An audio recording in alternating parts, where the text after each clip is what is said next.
This is me, pulling up to Walmart on a Sunday morning to get some milk and dog food for Zufri, my 3-year-old German Shepherd. I walk in, go directly to the back of the store for the milk, and then pass by the pet foods aisle to grab dog food. As I was on my way out, something stupid starts to happen. Something I hate but keeps happening whenever I come into a grocery store. I start wandering around the store with absolutely no clear intentions. From one aisle to the other, I keep putting stuff in my cart that I don't even need. I walked in to get 2 items, but somehow ended up with 13. But it seems like I'm not the only one who does this. It turns out grocery stores are perfectly designed to ensure that this keeps happening to millions of visitors every single day. They use every trick in the book to make us buy things we never intended on buying. We modeled the entire thing to show you the evil design of grocery stores.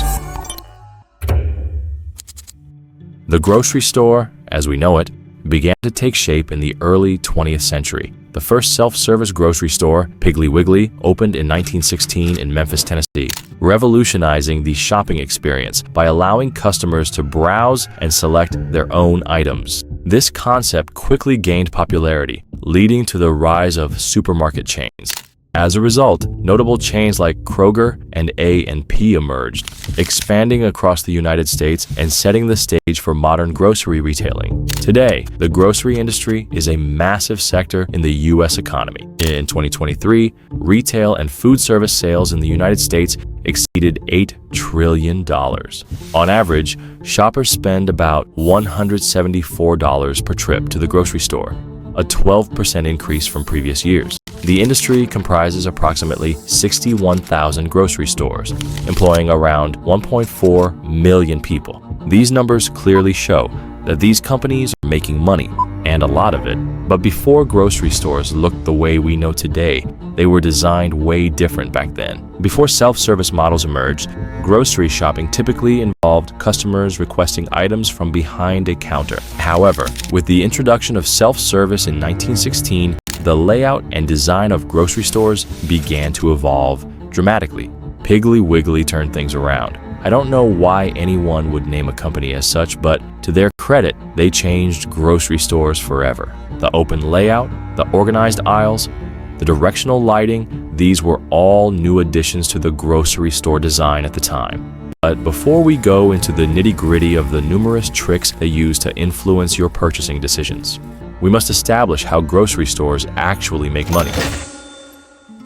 Most of us would think that grocery stores make their money by selling products. Although that's not quite wrong, they make the most of their revenue from something else. Grocery stores don't really make as much profit as you think. Their margins are as thin as 1 to 3%, which means if you spend $100 at a grocery store, they're going to end up making $1 to $3 at most out of the 100. Considering the tremendous amount of capital it takes to run a grocery store, it's almost impossible for companies to survive on such low profit margins. But they already know that. That's why grocery stores are not in the food business. In fact, they're in the real estate business. Let's first establish how the typical grocery store layout works. One of the common grocery store layouts is the grid. Your retail fixtures are arranged in long rows. They're also typically placed at right angles throughout your store, making it easier for customers to get a preview of what's in the aisle without having to go through it. From the width of the passages to the shelves dimensions, every square inch of the store is utilized to its fullest capacity. The grid layout also uses the loop concept, meaning the flow coming from the entrance should never cross paths with customers exiting, making the whole shopping experience an actual loop where the customer is guided in and out of the store seamlessly. But one could argue, all of these design strategies are present in many commercial establishments, not just grocery stores. So where does the trickery actually begin? The manipulation starts the second you step inside the store. The first thing most shoppers typically encounter when they walk into a grocery store is what's called front of shop, in which you'd find the produce section as well as the flower section. This isn't mere coincidence, it's by universal design. A store's produce section plays a large role in how much consumers will spend. Not only that, grocery stores use very specific directional lights aimed at fruits and vegetables to make their colors pop.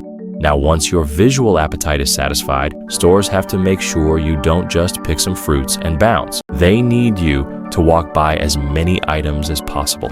This is when the traffic builder method comes into play.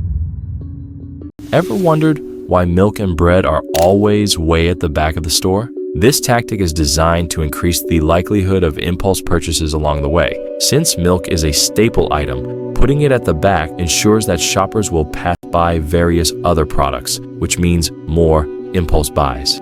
That's also why some of the best deals are typically way at the back. Now, once they get you in the central section of the store, this is when they make the real money off of you. At the beginning of the video, I told you grocery stores are in the real estate business. This is what I mean. 50 to 75% of grocery stores' profit is from slotting fees.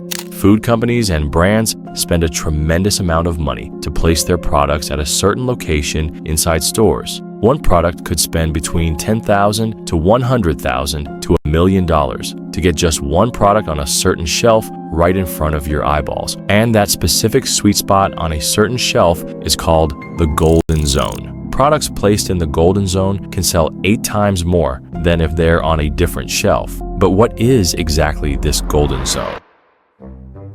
The golden zone in grocery store design refers to the area at 4 to 5 feet above the floor, which corresponds to the average shopper's eye level. To perfectly place the money-making shelves, grocery store designers use the average height of the local population as reference point. At this height, most shoppers' eyes naturally fall, making it the ideal spot for placing high-demand or high-margin products. The shelf design in itself is intentional. Shelves in the golden zone are typically 12 to 18 inches deep. This depth allows for easy access and visibility of products without overwhelming the shopper. But this golden zone changes according to aisles. For example, the golden zone for cereal is at around 3 feet from the ground. That's because the real customers in the cereal aisle are children. The golden zone trick is definitely not the last. They also kind of tailor-make things to people who are right-handed.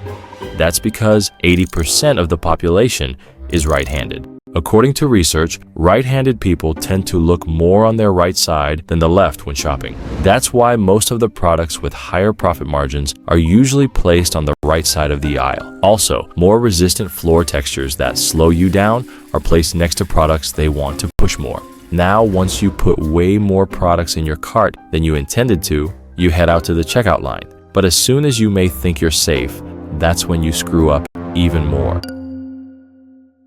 Grocery stores have found out that for every second a person has to wait before they get checked out, an impulse purchase increases by 0.4%. 16% of total sales are made in the front area, and 87% of those impulse buys are made 3 seconds before a customer gets checked out.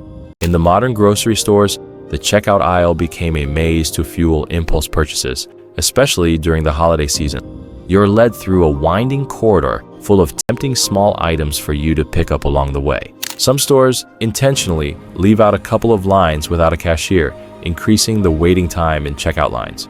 All of this without mentioning the price tactics like the 99-cent trick, which increases sales by 24%, the flashy reduction signs, the pumping of fruity smells to enhance the overall experience, and the list goes on. Next time you stop by the grocery store, treat it as if you were walking into a casino. Grab the stuff from your list and get the hell out. Subscribe, and we'll see you on the next one.